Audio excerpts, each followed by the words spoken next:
Ah, man, they just keep on rolling, man. Every episode just continues to blow us away. Another great episode. Winning Time has just finished up. Just finished watching episode 8. We're here to give our reactions to it. Appreciate you guys for tuning in. All the love you guys have been showing us. And as we've been doing before we jump into it, let's get this intro rolling.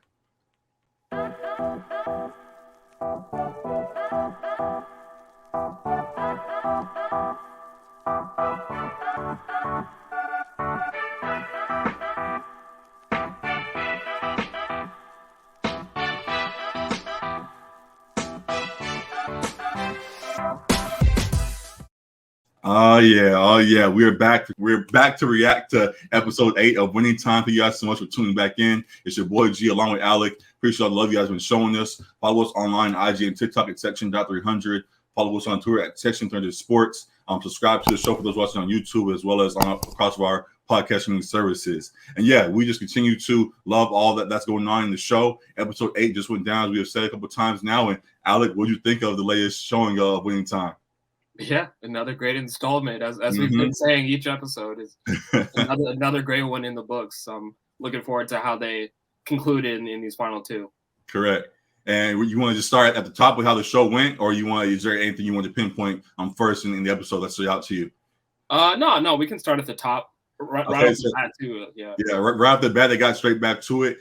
Essentially, welcome to the 80s and all of that, and they talked about just the All-Star game and Magic being in the All-Star team as a rookie and that introduction, and him being around a lot of guys that he idolized as a kid, and Dr. J, which we'll get back to and later on as well. Guys that he looked up to and had posters of on his wall. Now he's sitting in the locker room with as teammates, and seeing that start off definitely was an amazing thing.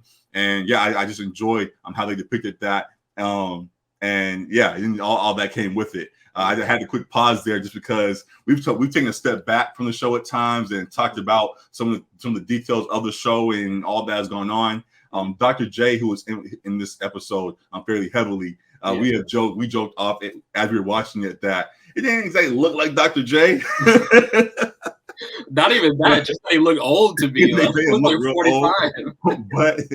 But I still enjoyed the depiction and all of his involvement in the episode. So definitely was a fun thing there. That's where it started off, and we'll circle back to it in regards to All-Star Game and things. But it went on quickly to talk about the dynamic between Paul Westhead and Pat Riley, as well as Jack McKinney, who's trying to reinsert himself back into the mix. As we discussed a few times now in the last couple episodes, he was injured horrifically in that bike accident and was out for a long while. And during that time, Paul Westhead and Pat Riley got things rolling and kept that team afloat and had them still looking like the Showtime Lakers that we know and love. And with that, developed a rapport between themselves and with the team that had them looking really well. But with Jack trying to reinsert himself, it kind of threw things off. What do you think of Jack trying to usurp power from Paul and Pat there? Yeah, I said on my notes that Jack McKinney was back ruining the fun. Exactly, man. They're ready to celebrate their 31st win or whatever. Correct. No, it wasn't their 31st win. It was their 40th. I'm saying their 31st win together. Like Pat Riley and Westhead, and he's like, "Isn't it 40 or whatever?" And you're like, "Oh, right." Like, like he clearly was kind of a buzzkill, like coming back, like. That he might have imagined they'd be happy that he's returning to captain the ship, but in all honesty, they had kind of found their footing as coaches and had gained confidence in themselves and what they were building with the team on their own. So it made sense that you had that power dynamic, and we'll get into it a little bit more as far as the triangle there of the coaching staff, but it reminded me a little bit of just like Game of Thrones-ish type stuff. You've been mentioning that reference. Talking for position kind of thing, especially Pat Riley and McKinney. So yeah. Absolutely, cool. Yeah. As I said, we've been mentioning that reference a few times now with the show. Definitely feels very Game of Thrones-ish, both with the coaches and that going on, as well as the players, kind of Magic versus Bird and all that kind of stuff going on as well. So there's a lot of Game of Thrones type things going on in the show, and definitely enjoying it all. But to this topic that, as you discussed, it was interesting too, just seeing that we saw how nervous and uncomfortable Paul has been at the lead on a couple of occasions. We'll just see right before Jack was reinserted that he was with the team and they were joking with them and making Shakespeare jokes and stuff like that. And it seemed like he was finally getting comfortable with the squad. And then here comes Jack like, nah, actually, all that fun's out the door. It's time for me to get back to work and get this thing rolling. Definitely was an interesting thing. And then kind of to the Game of Thrones dynamic and the maneuvering going on. A lot of it they used Spencer Haywood to try to maneuver with. Paul and Pat both were had found a new role for Spencer Haywood, who Jack had brought early on to kind of help Kareem embrace this new squad. And because of injuries and things, Spencer had kind of fallen down the depth chart there, and it wasn't in the mix as much as Jack McKinney had wanted. And Pat sympathized with them, and being a former player himself, pointed out his own injuries he's had in his career and all that kind of stuff, and said, "Hey, we don't want to ruin your career trying to force you out there doing X, Y, and Z. So we're going to ease you in and let you fit in where you can." And Spencer seemed to embrace that. But as Jack then soon came back, he was like, "Hey, no, they're doing that to get you out the paint. They're trying to trade you for X, Y, and Z, and it's really all tactics." And it ruined the chemistry that he had developed with Pat and Paul there. So yeah, it was definitely interesting seeing that dynamic play out. And just what more you get to say about how they were playing that chess match? Yeah, that was at that point is when I like wrote down like Pat Riley is kind of playing a little bit of Game of Thrones, when just having the Spencer Haywood kind of chess piece out there, floating it out there that they could potentially trade for Bob McAdoo, and then McKinney going to Haywood and telling him that was like really like stirring the pot a little bit, like saying like the rumors out there when really the rumor wasn't out there at all. So that was a interesting dynamic to see there. I was gonna say real quick, was Spencer Haywood on his Lamar Odom? I was gonna get to that, and I in fact checked everything because, as we know, the show takes some liberties. But I just mean in the show. In the show, was he on his Lamar Odom? It seemed like it. Okay. Like, I didn't want to just assume, but it looked like a crack pipe. So. No, that definitely was it. I was just saying I didn't know how accurate that was. That definitely was some stuff he was on. I'm not talking about in real life, just in the show. Yeah, on the show. Also, kind of to that point, taking a step back again, I mentioned early on about the involvement of Wood Harris as that character, and while I questioned what kind of basketball stuff was going to be involved, having a guy of that status as that character, I figured there's going to be more focus on him at some point. So to see him be that kind of centerpiece of all the chess moves, I definitely enjoyed seeing how they maneuvered with him, and then seeing the fallout from that. Definitely what was interesting and caught my attention, as you jokingly pointed out. So we'll see what comes of it. To do a quick fast forward, at the end of the episode, they're playing against the Sixers. I noticed during that game, I didn't see him on the sideline or anything. So I don't know. Maybe I just missed it. But it felt like that would have been a kind of a major thing that kind of unraveled. And they hinted at it, again, fast forwarding. In the next episode preview, they showed more of him kind of fighting guys potentially. I don't know. We'll talk about that at the end. But in the episode we just watched, they didn't go really into what just happened with that scene. They kind of showed it and him kind of having that spiral from hearing the news and then moved on to other storylines that had to play out. So I know too, like, to see how it continues. As you mentioned, like Pat Riley talked to him about like his knee and getting that right too. So maybe that's a part of it. But it kind of helps knees. I don't think the crack pipe is the common remedy for that type of ailment for sure. So it'll be interesting to see where he goes from there, because it kind of just left off there, like when he was smoking crack. So I was like, I don't know where he goes next from here. Mid-season crack session doesn't seem like the best formula for success. Not exactly. But again, it was the 80s, so hey, anything is possible. Anything is possible. So definitely, and some interesting things playing out in that regard, and more we'll discuss with it. But just as we're talking about Spencer, we'll go on to the rest of the team and most notably, of course, Magic and his role in this episode. Magic was involved as again his role as the rising star in the league, and we got a appearance from David Stern, RIP, and him talking to Magic, sitting down at the table. Was that him, right?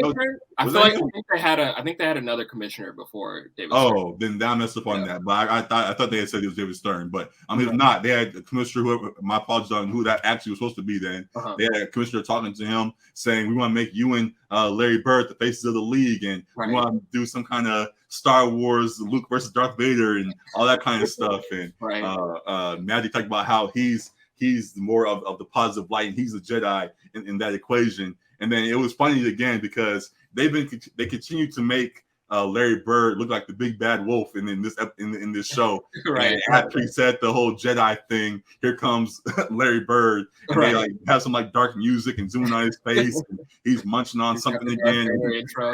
Yeah, very much a Darth Vader intro. So, what do you think of that continued dynamic in the show there? Yeah, real quick, I looked up who like the commissioners were, and it says from 75 to 84, it was Larry O'Brien. Larry O'Brien, okay. Like the trophy. That could have been him, but yeah, I thought it was David Stern, and I messed up on that. But yeah, he was sitting down with O'Brien, then I believe it was, and they talked about that. And then just what you think of Magic versus Larry and how they were trying to make them the new faces of the league already. Yeah. I mean, that was the obvious formula for success with them both coming in as superstars in their own right as rookies, both getting voted to the All-Star team, which was a small point of contention, I guess, for Magic. He played it off cool, but just hearing that like the players didn't really vote for him. Yeah, the other players didn't really vote for Magic. They voted, but they did vote for Larry as a rookie. So it wasn't like a rookie thing. Right. So it was just like adding more fuel to Magic's competitive fire, which we'll talk about more at the end. Magic's competitive fire, but he didn't always like show that outwardly, that competitive edge. But he clearly like had some MJ in him where he like remembered the slights and that kind of thing and used that as competitive fire. Larry definitely poked at him and touched that fire that you mentioned there, and brought that out of him. It was definitely fun to see how he expressed that.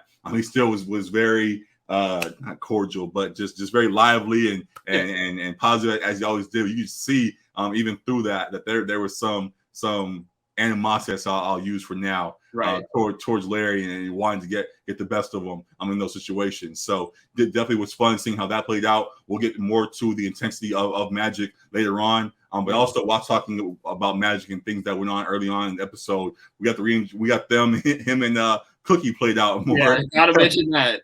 Gotta mention that because that was some wild stuff. Cookie was back in the mix and seemed to be embracing Magic and was happy to be a part of it. She was with him during the All-Star luncheon that they had. And a quick note on that: did you catch that first joke he made about not that Magic made, but whoever that was at the beginning, saying you guys are the league, the beasts of the league, or something like that? Yeah, I was like, come on, bro. And then that's what like Kareem's wife or whatever, like or girlfriend, put her hand on him. It was like they're from a different era, kind of thing. Right? Yeah, like they're the old racist whites, basically. She like pat his hand, like, "Hey, don't react. It's okay." Yeah.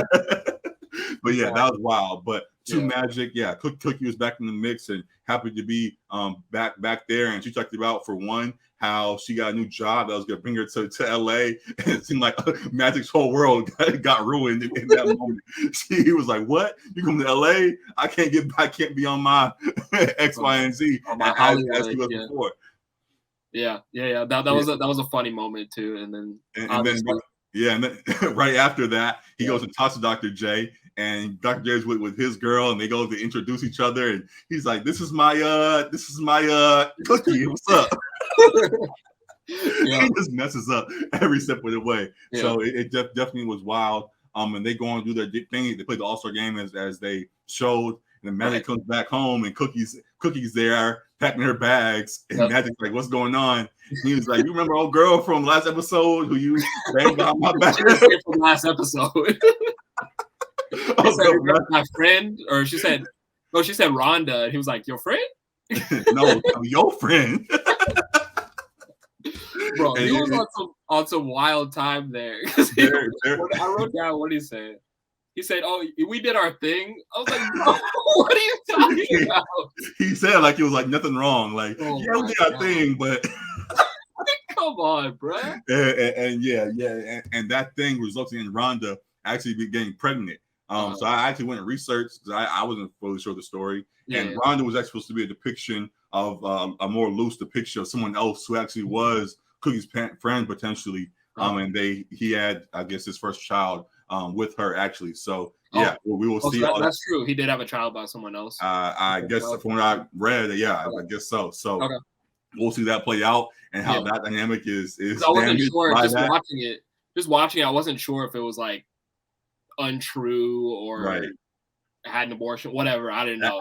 It'll be a repeated thing that we see in the episode, but they stretch a few things and kind of shift some storylines around. So it was very possible that they could have just made that up, but no, that was at least loosely based on something that appeared to happen. So it was a wild thing, as you continue to say. Magic was on some wild time, and I'm surprised that Cookie continues to stay around through it all. So she seems frustrated right now, but as we kind of know, know in the future, she stays around, and we'll see how Magic saves himself yet again through this next situation. So definitely a wild thing. Anything else on that in that regard about Magic? No, I don't think there was anything else. I mean, I just wrote down that Dr. J was like smooth because Dr. J was like giving him advice and stuff, and how to operate, and he just struck me as like the very like seasoned vet. He knew he was going. Like, not just on the basketball court, but off the court too. Right. So definitely appreciate him. Wish Magic would have took more of his words, I guess, but we'll see how Magic maneuvers himself and gets it all worked out. We'll get more back to Magic later on because the things you also mentioned, but also just talking about all the other major pieces of this episode. Jerry Buss was heavily featured in this episode as well, dealing with his mother and his mother dealing with cancer and her trying to hide it and not wanting to tell him, and Jeannie finding out the truth and trying to figure out how to deal with all of that, and seeing how that continued to play out. What do you think of their role in this episode and how they were kind of going back and forth? Yeah, I think the show like does a good job of like kind of getting into the character, like the characteristics of these guys, and like the emotional depth that they had too, because I mean we just think of them as like the superstar athletes for the most part, or like the visionary behind the Lakers dynasty in Dr. Buss, but I mean like he was a human too, and had emotions as well, and just him dealing with his mom declining and like dealing with the sobering fact that she is dying once he found that out from Jeannie. I thought that was real, and I thought that was handled well. There was a small thing before it too. It wasn't just that she revealed it to him because she was frustrated. She was, as I just said, she was frustrated already with the whole situation. And initially was mad that they both were trying to just play it off. But she got so overwhelmed that she ended up throwing up while they were sitting down watching the All-Star game or wherever that was. Threw up all over the KFC bucket. All over the I know they were mad about that. Coming too. I was like, not in the bucket. Not in the bucket, man. They just got a whole fresh bucket of that. Come on now. But whatever. As Jerry's mom went down to clean everything up, her wig kind of fell forward. You could see her hair was all gone and things. And Jerry saw that and was like, okay, I see what's really going on here. And then when Jeannie eventually came around again, while Jerry was talking to the nurse, which we'll talk about more later on as well, seeing that, it just rehashed that frustration she had, and she revealed to him that the truth about his mom. It just led to it was a very eye-opening moment for him. So definitely got more into the real character of Jerry Buss there, and was very interesting to see. So definitely was. I enjoyed seeing that. I mean, you have a note on him real quick? No. So as we move on, that was discussed, and then it goes back to the game. And I think the last thing I wanted to mention was just the Sixers versus the Lakers game that they finally got to. Actually, leading up to that, my apologies, I'm skipping things. Before that, actually, was more of the continued Jack versus Paul and Pat dynamic. Jack was really trying to reinsert himself. Paul was trying to again, Game of Thrones this all and figure out how to best manage this. He had his original alliance with Jack, of course. Paul's like Jon Snow. He's like, I don't want it, but I don't want it, but come on now. Paul also understood the dynamic he had developed with Pat and concurrently with the team as well. Under that role, and wanted to continue it out. But he had to keep his allegiance to, or at least he wanted to keep his original ties to Jack there, and it just created a lot of turmoil. It eventually was revealed to Pat that there was some split there, and Jack wanted him out the paint there, and it led to Pat going on and publicly kind of shaming Jack there and talking about his health and not being ready and all kinds of things. Which further pushed Jack to tell Paul to really try to get Pat out of there, and it just added more to Paul's stress, and it was revealed that Paul had kidney stones, and that definitely was a surprising thing. And what do you think about how all of that played out?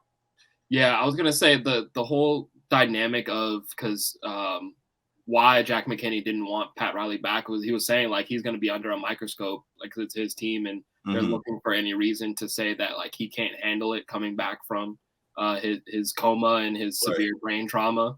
It made me think about like what actual like NBA head coaches go through like in real life, and like some of the decisions they make maybe aren't necessarily always basketball related, and that's like to the detriment of us as fans, like watching the game like for the wins and for the actual hoops. But are you saying we should shoot Steve Nash and Bale? No, that's not what I'm saying. I was more thinking of like Frank Vogel, actually, to be honest. I just in there.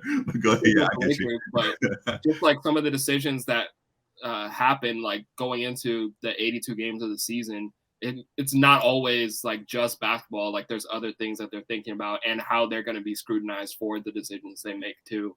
So yeah, I thought it made sense why he would not want like Pat Riley to be on the coaching staff when he comes back. Kind of definitely was a interesting thing to see how that played out. Also, it's kind of something I noticed there too.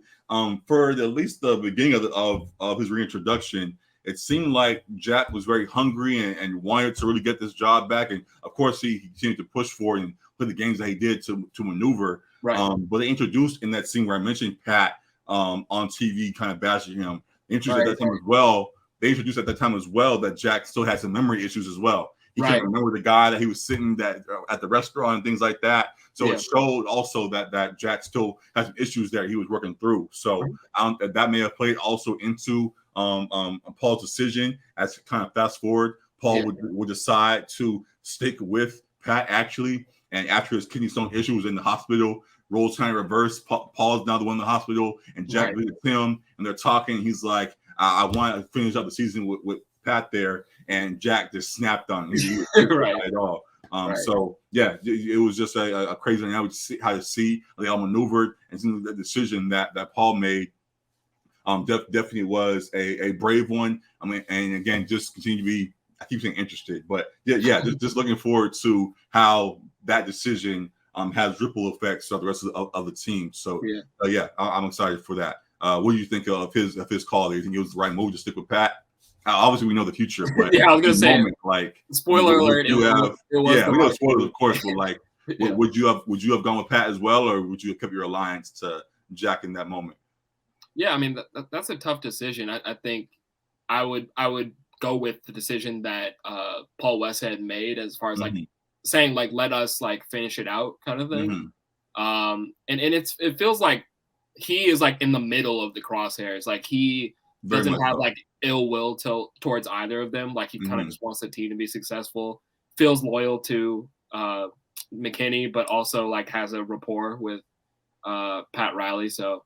I think like in his best ideal scenario, like they finish out the season together, and then I guess they're all on the staff together the next year. But obviously, like it wasn't going to work that way with the different egos and management and whatever other factors. So I think myself, I probably would have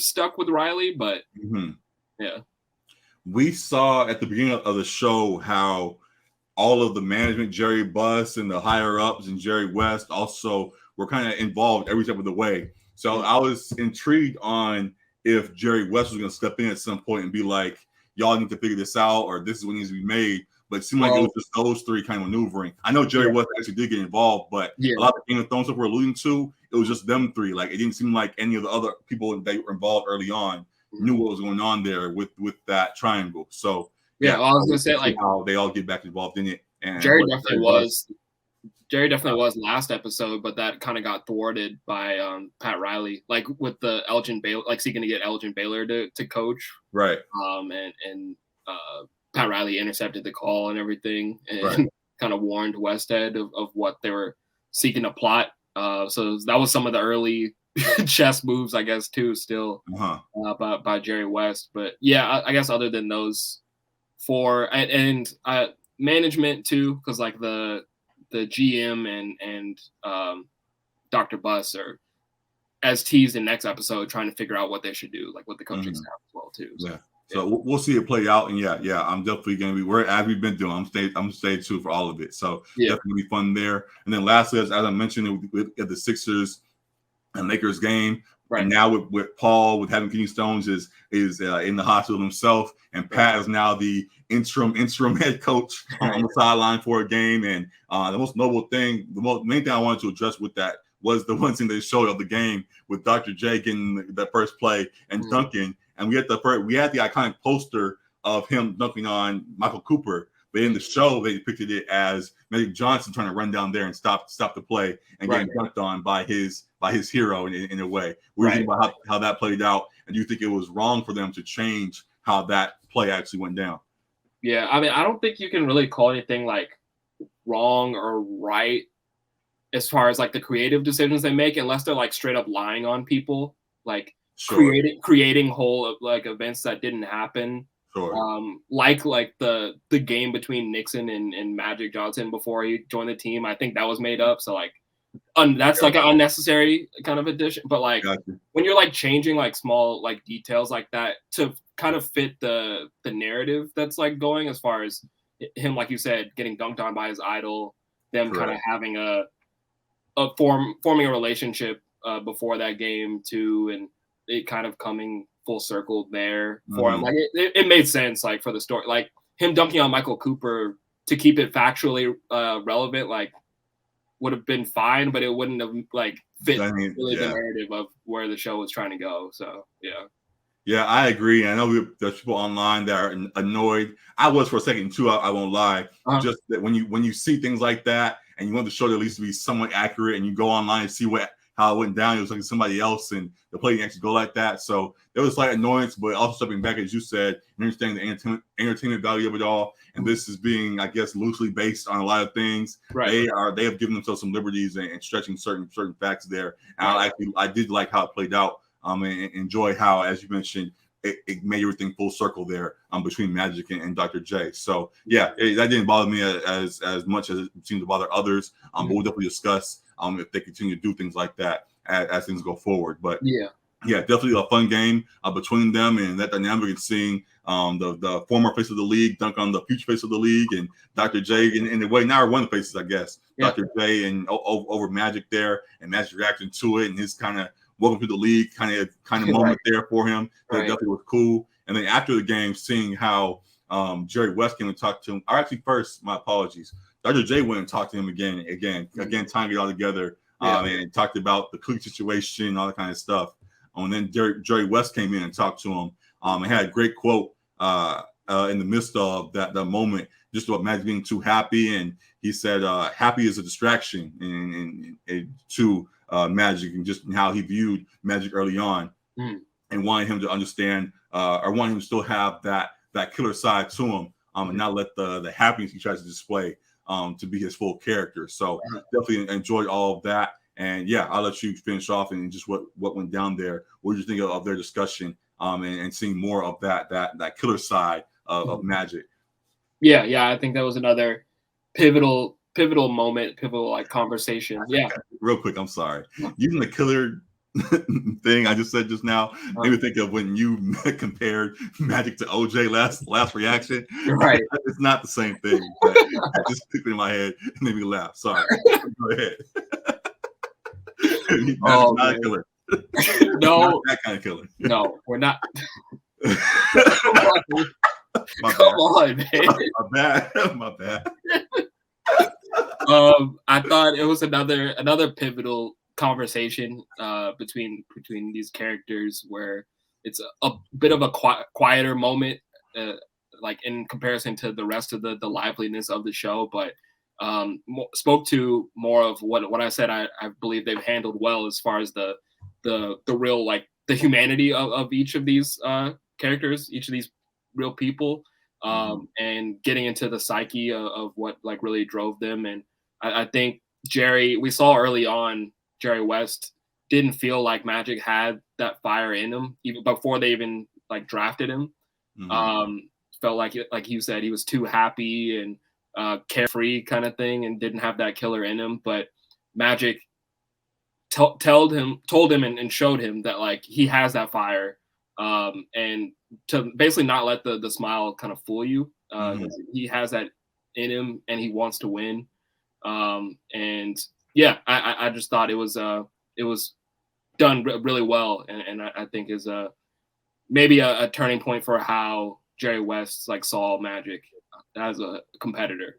It changed how Jerry West viewed him. I think he's meant to change how we're going to see him going forward as well, just as viewers too. I'm seeing that switch kind of turn on for Magic, and as much fun as he's been having, now seeing that, okay, I can have my fun, but when it's time to go, it's time to go. And seeing his elevated play, that's not going to spark from that. I'm excited to see. So yeah, love that moment from them. Love the quote from Jerry and all that was in that scene. That definitely was a powerful one. And then just taking a step back again, as we've been doing, just saying, just in general, this whole show, this episode and beyond, I love the acting of it all. And I think they've all continued to do a great job. And I've gotten past the Magic Johnson thing, not looking like Magic at first. Accepting him as he is, having enjoyed his performances the whole way through, and definitely enjoyed his acting in that scene we just mentioned and beyond. So yeah, it's all been great there. So definitely a very fun thing. So that was the last thing in regards to Magic and Jerry West and things. But the very last scene, I believe, actually was Jerry Buss and getting and just accepting what was going on with his mother. And there was something right after that too. Maybe I have it flipped, but one of the last scenes was just that final scene of Jerry Buss in the car with the nurse. Kind of, I guess he went back to their old home and was sad over just accepting the reality of his mother, her life kind of fading there, and it led to him going full Jerry West, trying to sympathize himself into full Jerry Buss. Right? Jerry Buss. Excuse me, he mixed up that name. Too many Jerrys in this shit. Jerry Buss going full Jerry Buss with this whole Playboy type persona or whatever.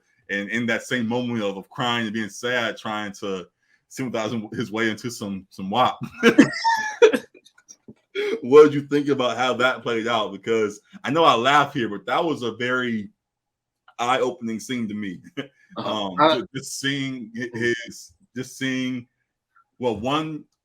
just the character of Jerry kind of breaking that moment, and him not being the positive, happy, always flip it into something funny, whatever, and then snap it into wherever that was at the end as well. It was a wild thing. But also it was eye-opening just because and I don't fully want to take it there, but just you gotta go serious with it. But the nurse didn't seem to be embracing it like he was trying to. It didn't seem like they were on the same page in regards to what was happening there. It just was confusing, I'll say. What did you think of how that last scene played out? Yeah, I was gonna say, like, it was definitely like uncomfortable. So understandable. I think I felt a little uncomfortable like watching it too, because it was like it clearly like felt like she wasn't on that same page, at least in that moment too. Right. Like maybe there was something there, maybe not. Correct. Because they talked before, but in that moment it was just like that was not the moment for that at all. Like it was very like sleazy old man. For sure. Which he has shown himself to be in the show. It's kind of on brand though with like who he has been at least throughout the show. And his Playboy image. I mean, he was fingering the girl at the table when Jeannie came in as a little kid. So it's kind of on brand, like with what we've already seen, but it was uncomfortable nonetheless. Yeah. So yeah, we'll see how that dynamic plays out. Again, I'm young, don't know the full story, but we've seen a lot of Genie in the show. There, he has a couple more kids, correct?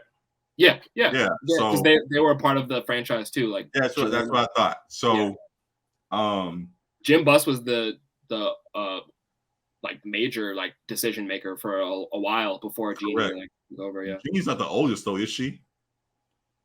Jim might be the oldest.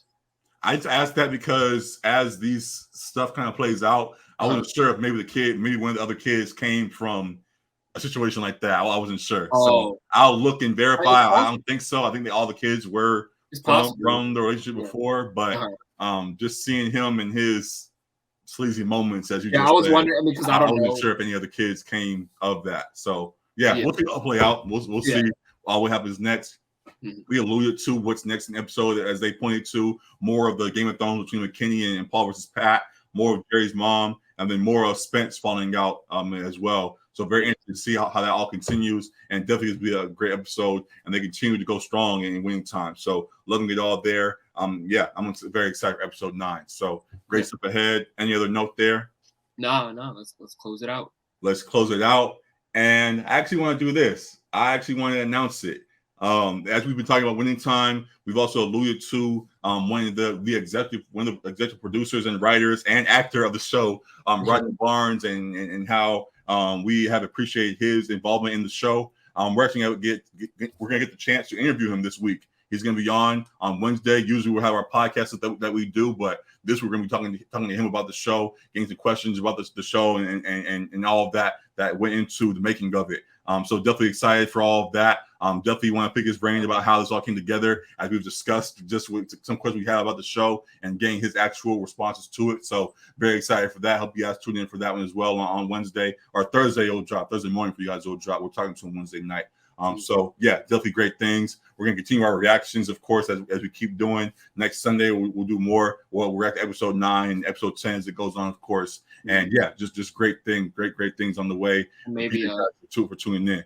Maybe discuss a little bit of Magic's propaganda documentary. Oh yeah, we'll also discuss Magic and documentary and how guys trying to rival this and try to dispel some of the things showed here. We'll talk about that. We alluded to Matt, our Boston analyst, coming on. We may have him on after episode 9 if there's some more Larry after Bird this next sweep. Or after this next sweep, possibly, but we shall see. There's definitely going to be some reason to have him on soon. Let him flex his stuff for a moment there. So yeah, I'm excited for all the things that are coming with the show. And yeah, appreciate you guys tuning in, man. Any last words, Alec? Nah. All right, that is it. So yeah, appreciate all the love you guys have been showing us. Excited for what's to come with the show here and all the things we're building here, as well as what's going on with Winning Time. So again, follow us on IG and TikTok at section.300. Follow us on Twitter at Section Sports. Subscribe to the show on YouTube as well as all of our podcast streaming services. It's your boy G. It's your boy Alec. Episode 6300. Appreciate all the love. We out of here, man. Peace. Deuces.